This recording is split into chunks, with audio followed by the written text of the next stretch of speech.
لأجاريهم قلدت ظاهر ما فيهم، فبدوت شخصا آخر كي أتفاخر، وظننت أنا أني بذلك حزت غنى، فوجدت أني خاسر، فتلك مظاهر.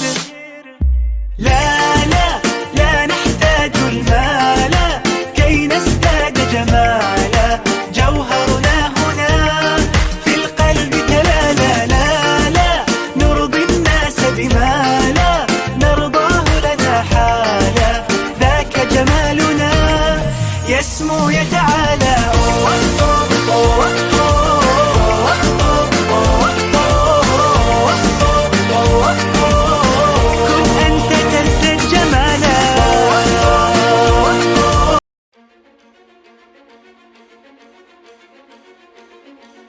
I think Islam hates us.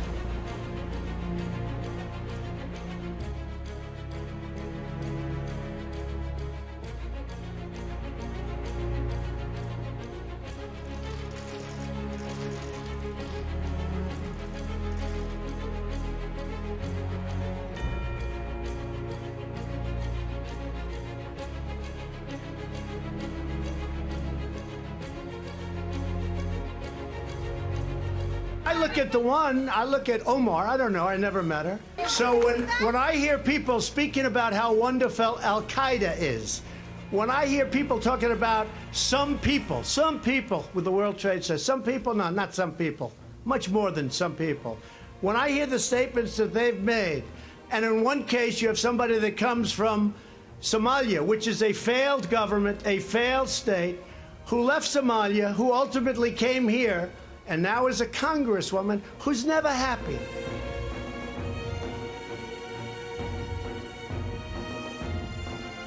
And all I'm saying that if they're not happy here, they can leave. They can leave, and you know what? I'm sure that there'll be many people that won't miss them. But they're American citizens. But they have to love our country. They're Congress people. And I never used any names. But these are people, quiet. Mr. President? Quiet. Are you okay with people thinking your tweets are racist, sir? Quiet.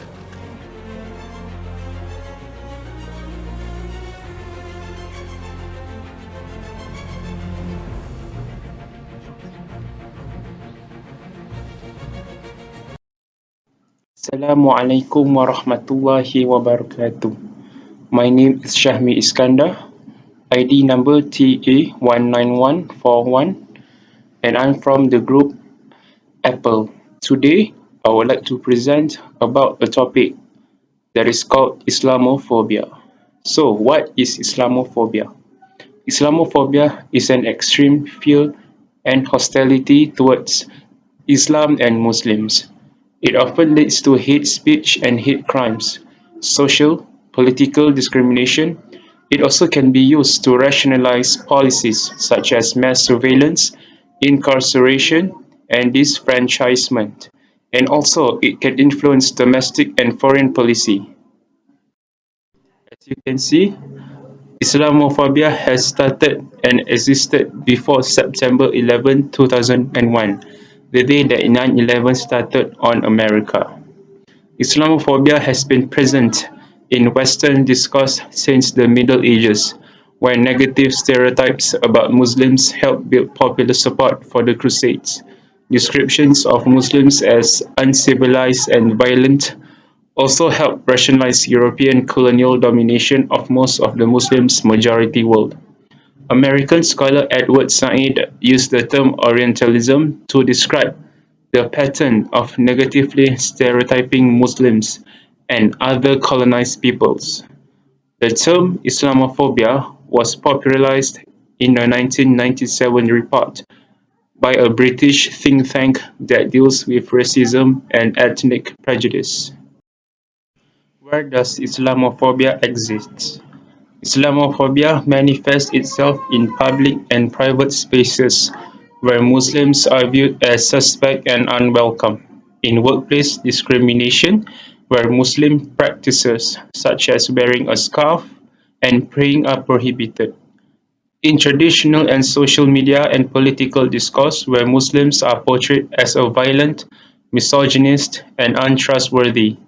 It is evident at local, state, and national levels when alleged Islamic violence is used to justify intrusive surveillance of domestic Muslim communities, and at the international level when alleged Islamic antipathy towards the West is used to justify acts of war. Islamophobia is more than a phobia of Islam. Islamophobia does not include the rational criticism of Islam. However, it is Islamophobic for criticism of Islam to be generated for the sole purpose of advocating social and political measures for discriminate against and violate the rights of Muslims.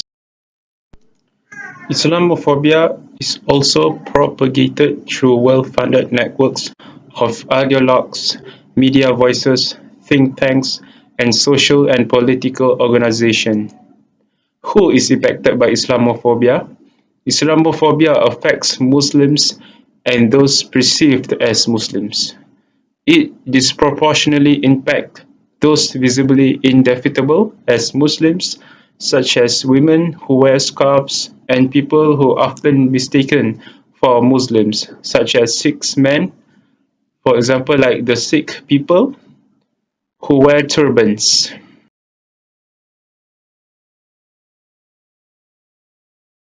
Assalamu alaikum, my name is Mister. Today I will talk about the Islamophobia or the cases of Islamophobia.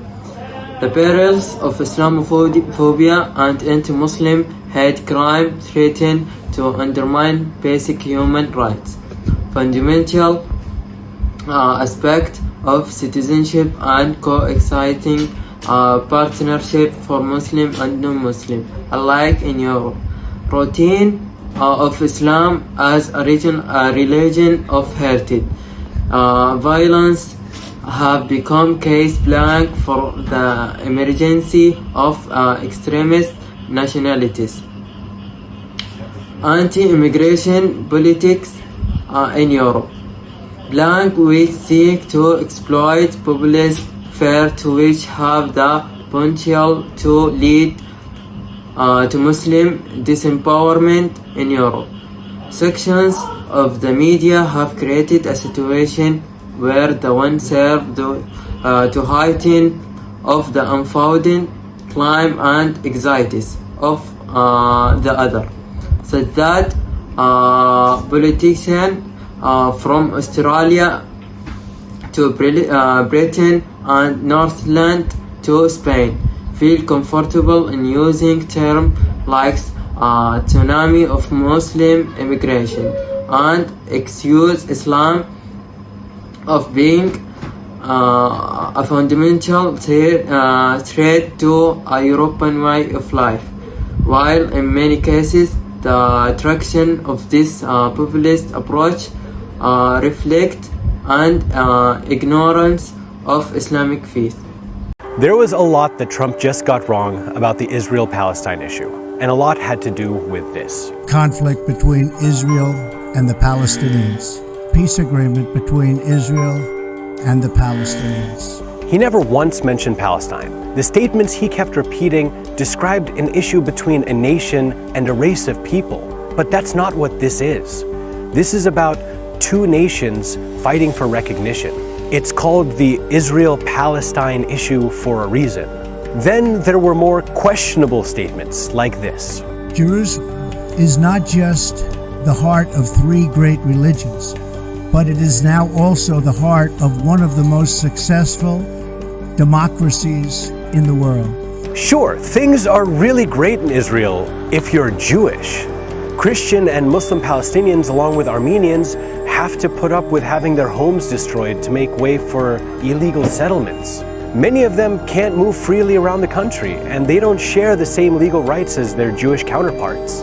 And then he talked about how over the past 7 decades, the Israeli people have built a country where Jews, Muslims, and Christians, and people of all faiths are free to live and worship. Is he talking about the same Israel that bars young Palestinians from entering Al-Aqsa every week and violently cracks down on peaceful protests and builds 8-meter-high separation walls to stop Muslims from entering Jerusalem?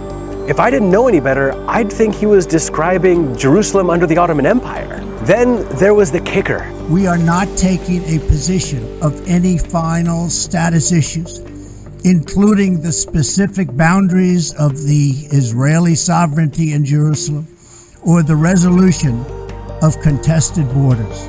The issue is that Trump just announced that an illegally occupied country is going to be officially recognized as the capital by its occupiers. Isn't that the exact definition of resolving contested borders? It was 70 years ago that the United States under President Truman recognized the State of Israel. But the State of Israel that was being recognized then was this, not this. All of that area in red was taken illegally from the Palestinians, including most of Jerusalem. The entire announcement goes against the advice of nearly the entire international community.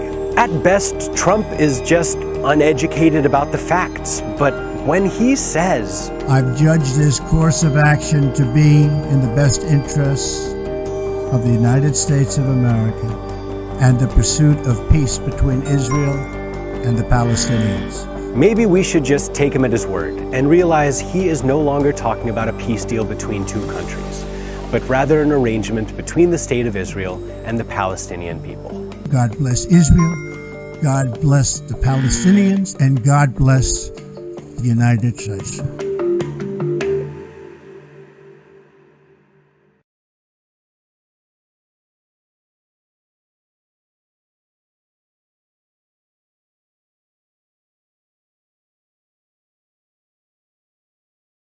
Assalamualaikum and good evening. My name is Muhammad Shafiq and today I would like to talk about Islamophobia. As we all know, Islamophobia is getting worse lately in this world. But today I have a person to talk with about this topic. Assalamualaikum and good evening. Salam. So, what is your name? My name is Wan Muhammad Zarif Azran bin Zakwan. That's a nice name. Okay. May I ask you something? Yes. Can I know about how do you know about Islamophobia? Well, what I know is this is based on what I know, not the definite term. Phobia is a disease, a mental disease, not really a mental disease, but it's a situation where you are afraid of something. So in this case, I think that Islamophobia is people are afraid of Islam as a religion, as a group of people. So I think based on what I read on news, Islamophobia usually happens in Western countries, where you see relevant in America and European countries.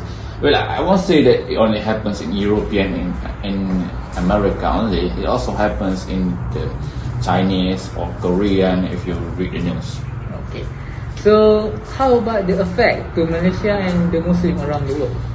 Well, I would say that in terms of the effect, when tourists from Malaysia go to where countries where they have a signal of Islamophobia, I think the tourists from Malaysia or other Muslim countries will face quite the issues of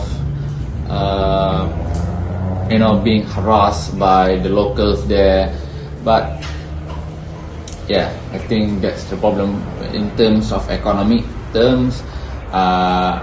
The Muslim countries such as in the Middle East countries, Iran, Iraq and Egypt for example, people are afraid to go to that country because of also Islamophobia. They are afraid of Muslim there. They are afraid that the Muslim there will attack. So I think the effects are quite big actually. So that's a really interesting answer. So how about the suggestion to avoid this Islamophobia from getting worse? Well, for suggestion, I have my opinion to this. One is internal way and two is the external way. For the internal way, I think that the Muslim itself should change.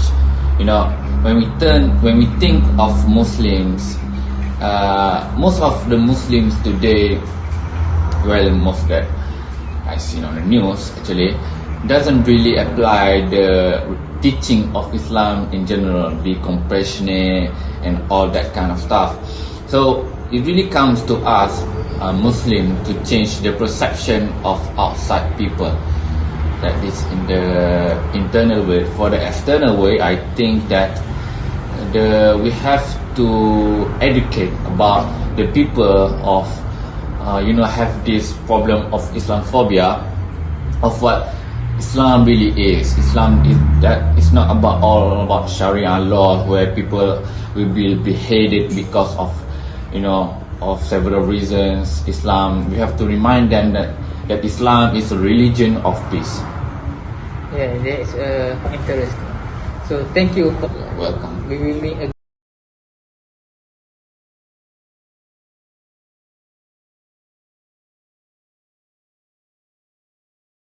So my name is Syed Muhammad Abis Faizal and my metric number is TA19088. So right now I am at a football stadium in Ipoh Perak and I will find someone here to talk about our topic, which is Islamophobia. So come on, let's follow me. Assalamualaikum bro. Right. My name is Muhammad Abis Faizal and I'm a student for University Malaysia. Interview Yeah. I'm sorry for the interrupt you. Is it okay? Yeah, it's okay. Okay.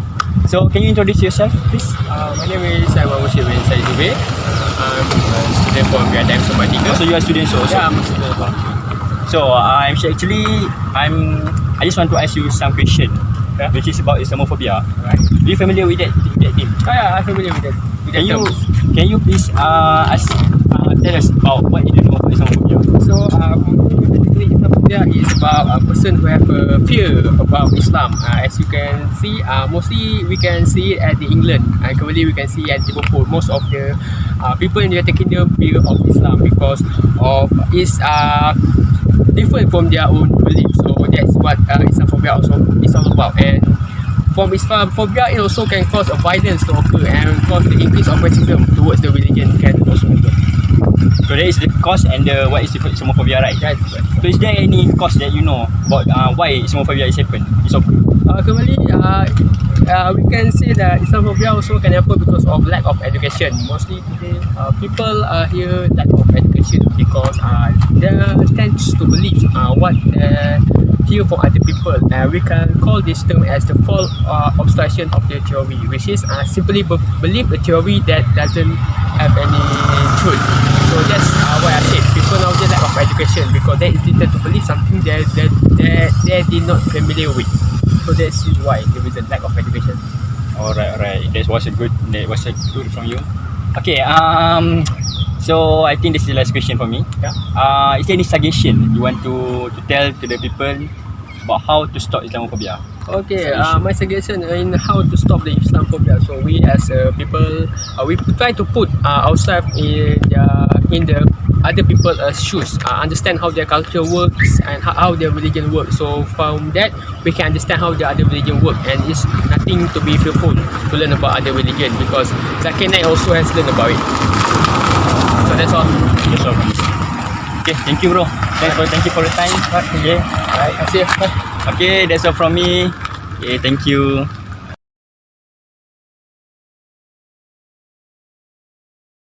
Assalamu alaikum, sisters and brothers. My name is Ahmed Mohammed Boba, and today I'm going to talk about the Islamophobia or the effects of the Islamophobia.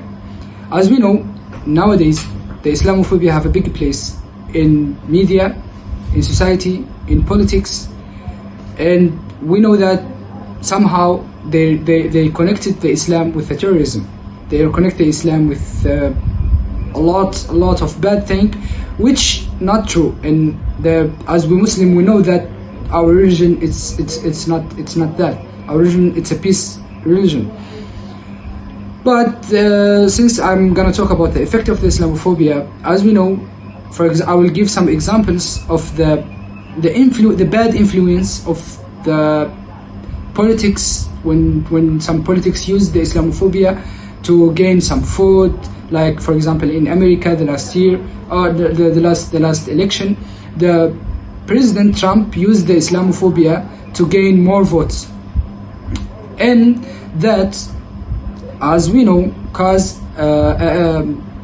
effects in the American people. There is a girl in New York City killed a whole Muslim family because she think that they are building a bomb in their yard. And also, as what happened in the last year, there is the Christian guy in New Zealand come and killed a whole Muslims in their mosque. And we never heard the media talk about the terrorism, the terrorism, Judaism. We always hear about the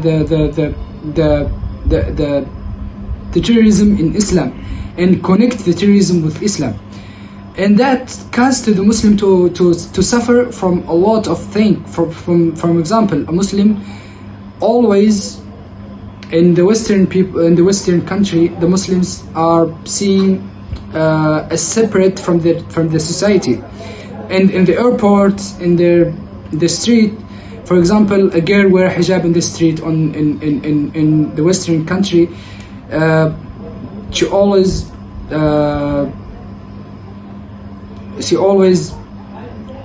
hear a bad word, a bad talk about her hijab, about her religion, and they told her to go back where she come from and all that thing.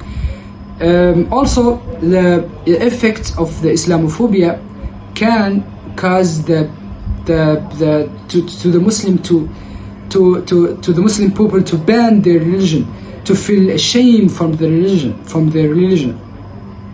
So, in the end of the video, I would like to send a message for all the Muslims in the world, and I would like to tell them: be proud that you are Muslim. Show the true Islam.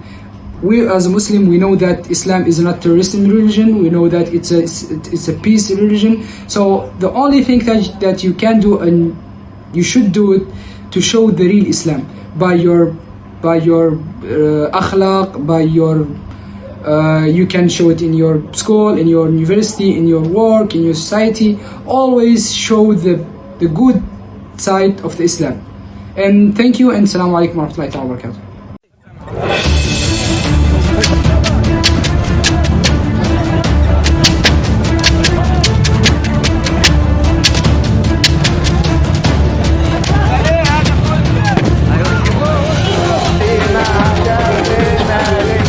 Thank you very much,